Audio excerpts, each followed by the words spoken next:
Controversy is brewing about a legislative committee aimed at improving the Department of Child Services. Today, that committee met for the first time, but some argue they're not reaching far enough. Call 6 investigator Kara Kinney joins us now with this story. Kara?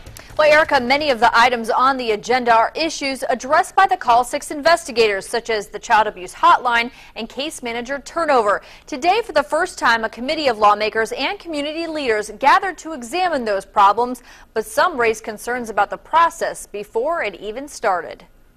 It's the state agency tasked with keeping children safe. For the first time, a group of lawmakers, judges, and community leaders gathered for a summer study committee aimed at addressing problems within the Department of Child Services. Let's lay the cards on the table. But before the first hearing even started, Democrats called on the committee to hold hearings all over the state, not just Indianapolis. The meetings, even though they're already scheduled, should go beyond the walls of the State House and beyond 1 p.m. in the afternoon. So what we believe is that we need to go see the people. The child abuse hotline centralized in Indianapolis is one of the most contentious issues facing the committee. A new report from Republican State Senator Brent Steele shows letters from law enforcement and judges statewide who have concerns such as delays in service and abuse calls being screened out. And after I read that report and realized how widespread the concern is about, in particular, the hotline.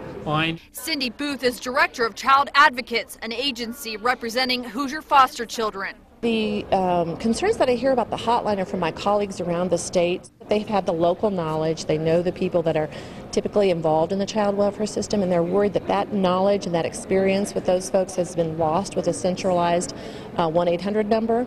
I think that's one of the reasons why we have to see what the study committee comes out with. DCS officials say they're running a new pilot program in the hopes of addressing concerns. The hotline.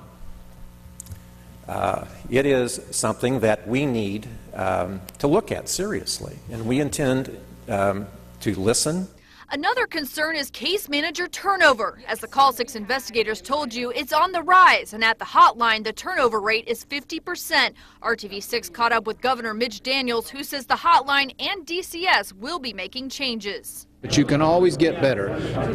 We'll always chase that elusive zero, that is to say that not a single child in Indiana is harmed. The Department of Child Services Interim Study Committee will meet at least 4 more times at the State House. On September 5th, they'll talk in depth about the child abuse hotline. They'll also meet September 24th, October 11th, and the 25th. No word yet on whether the committee will meet outside of Indianapolis. Kara Kinney, RTV6.